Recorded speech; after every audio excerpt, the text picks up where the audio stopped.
महानगर पालिका की अतिक्रमण शाखा की टीम आज वहीवटी वार्ड नंबर 7 में पहुंची थी। दरअसल पालिका की अतिक्रमण शाखा की टीम की ओर से शहर के विभिन्न इलाकों से ट्रैफिक की समस्या सुलझाने के लिए अवैध अतिक्रमण दूर करवाने की कामगिरी करवाई जाती है, जिसके मद्देनजर आज पालिका की अतिक्रमण शाखा की टीम वहीवटी वार्ड नंबर 7 में पहुंची थी।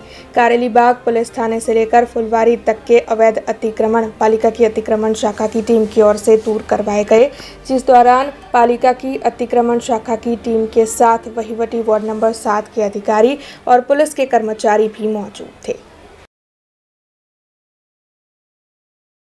वडोदरा कोर्पोरेशनना वहीवटी वार्ड 7 विस्तारमा कारेलबाग पोलीस स्टेशनथी फुलवारी नाका सुधीना विस्तारमांथी हंगामी दबाणो दूर करवानी આજરોજ કામગીરી પોલીસ સાથે કરવામાં ચાલી રહી છે।